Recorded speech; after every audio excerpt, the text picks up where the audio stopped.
Hi students, welcome all to my new video. Today's topic is fictitious forces in a rotating coordinate system. Coming to the slide. In the last video, we have derived the expression for acceleration of a particle in an inertial frame with respect to a rotating frame. So if we know the value of acceleration in an inertial frame, we can find the acceleration in rotating frame. And vice versa. If we know the acceleration rotating frame, you can find the acceleration in inertial frame. Condition is you should know the angular velocity of the frame as well as the velocity of the rotating velocity of the particle in the rotating frame. That is the linear velocity. So the equation again we will say AIN is equal to A rot, that is the acceleration in rotating frame, plus 2 omega cross V rot, that is the omega is the angular velocity, V rot is the linear velocity of the particle in the rotating frame, plus omega cross R. So today we are going to explain the various terms different terms in this expression or this equation.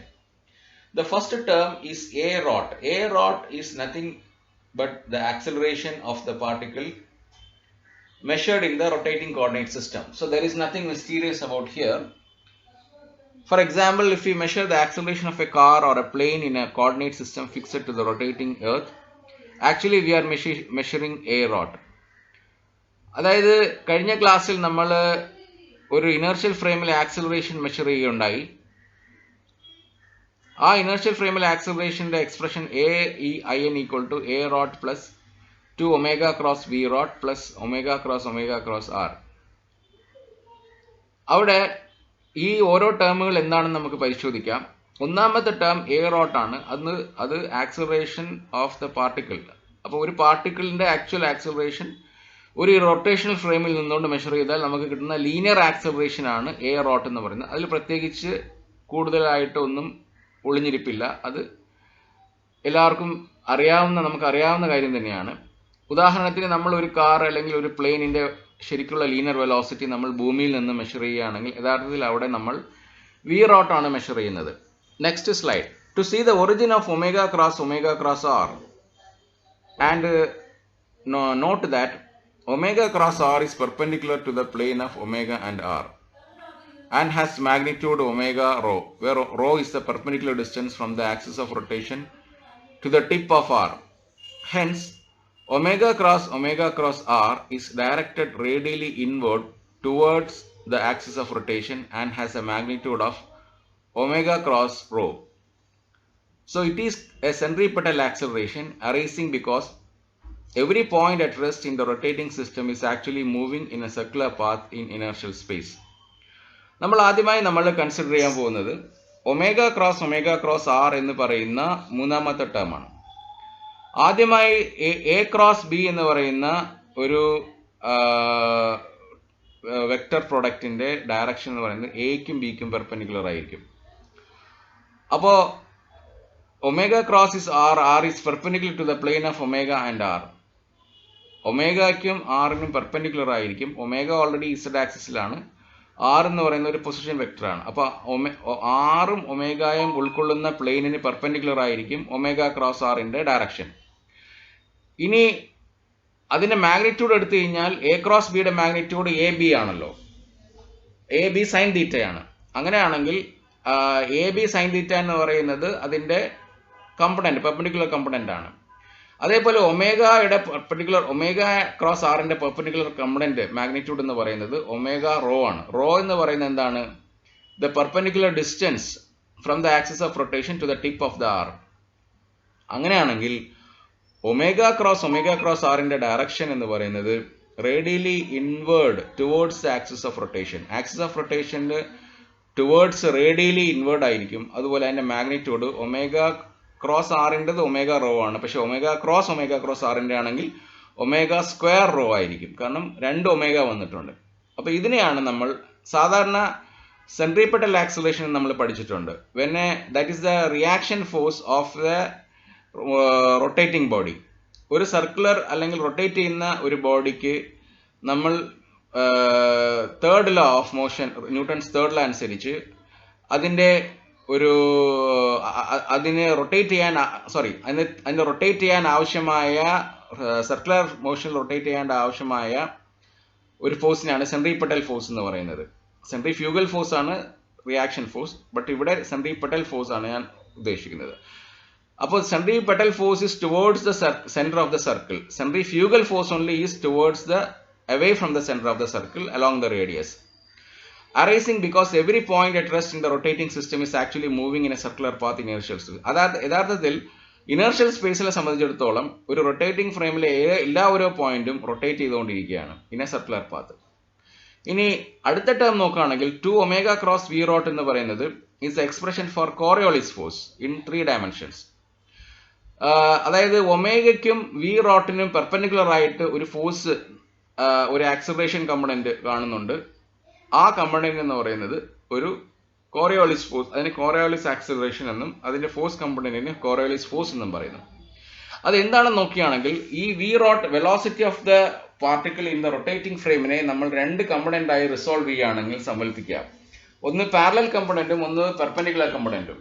Perpendicular to the omega, അതായത് angular velocity z ആക്സിസിലേക്കുള്ള angular വെലോസിറ്റിക്ക് parallel ആയിട്ടും perpendicular ആയിട്ടും 2 component velocity, rotational ഫ്രെയിമിലെ വെലോസിറ്റിയുടെ 2 component നമ്മൾ സങ്കല്പിക്കുകയാണെങ്കിൽ അതിലെ റൊട്ടേഷണൽ കമ്പണന്റ് ആണ് contributes to the 2 omega cross V rote.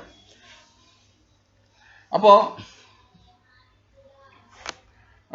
2 omega cross parallel component cross പ്രൊഡക്റ്റിൽ ക്യാൻസൽ ആയി പോവുകയും പെർപെൻഡിക്കുലർ കമ്പണന്റ് സൈൻ 90 1 ആവുന്നത് കൊണ്ട് പെർപെൻഡിക്കുലർ കമ്പണന്റ് മാത്രമേ 2 ഒമേഗ ക്രോസ് വി റോട്ടിന് കോൺട്രിബ്യൂട്ട് ചെയ്യുന്നുള്ളൂ. അപ്പോൾ കോറിയോളിസ് ഫോഴ്സ് ആക്ച്വലി എന്താണെന്ന് വെച്ച് കഴിഞ്ഞാൽ perpendicular to the omega, that is z ആക്സിസിന് പെർപെൻഡിക്കുലർ ആയിരിക്കും Coriolis force.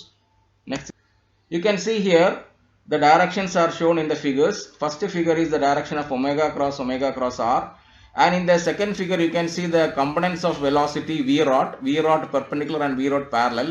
You can see the v rod parallel is parallel to the omega, so that means the sin theta is 0, theta is 0, sin 0 is 0. The v rod perpendicular is making an angle, some finite angle with the omega. So therefore we are getting a finite value for the Coriolis force. Now the radial component of rho dot, that is the radial component of v rod, that is the velocity component along the radius of the towards the center, contributes 2 omega rho dot in the tangential direction to the a in. That means in the expression for the acceleration in the inertial frame, the contribution comes from the v rod perpendicular term contributes to the term 2 omega rho dot. This is simply the Coriolis term we found in the previous sections, and that is in the inertial space with angular velocity omega. So the tangential component contributes towards the rotation axis. To see the origin of this term, we note that the inertial space, the angular acceleration instantaneous is the theta dot prime plus omega, and the centripetal acceleration term is the rho into theta dot plus omega the whole square. That means, so the 2 angular velocity components has to be taken into account for finding the angular centripetal acceleration.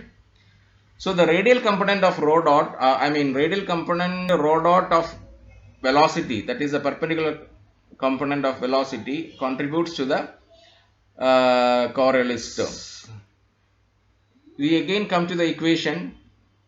The rho theta dot square is a part of a rod, that is the first term.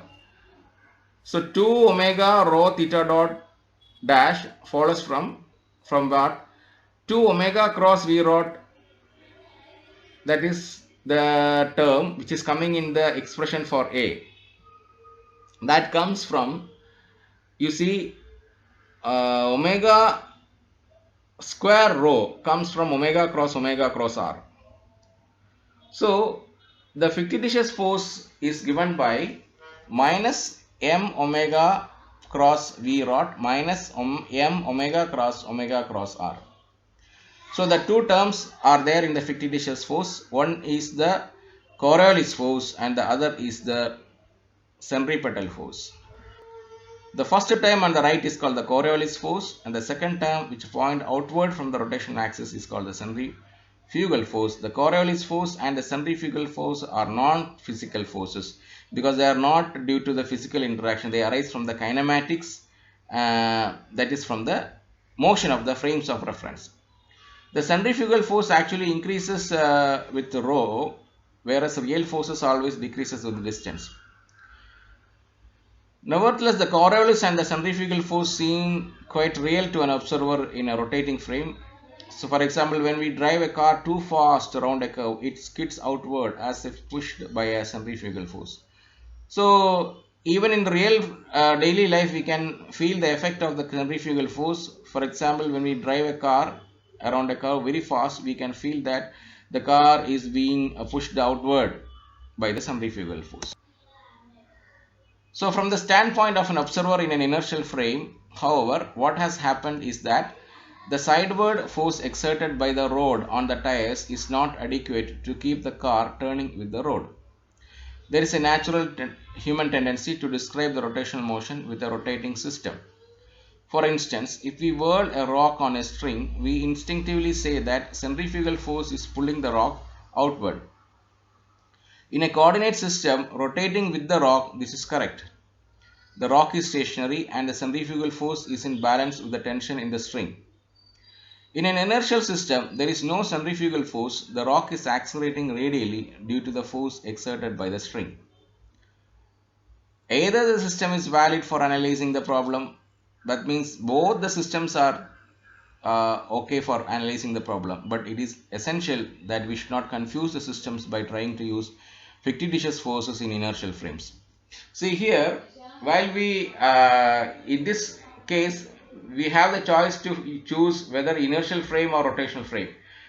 If we use inertial frame and we have to use the fictitious forces, we have to introduce fictitious forces on the system in order to equate it to the motion in a non-inertial frame. But the problem is that will cause confusion to the various fictitious forces, and that confusion can be avoided by using a rotating frame of reference. For example, if I am speaking about a rock which is being rotated, so you can consider either the frame is inside the rock and the motion is measured with respect to the rock, or else you can consider an inertial frame. But both will give the same result. But in some other cases, in complex cases, considering or using a rotating frame is better than using the inertial frame. This is the end of this video.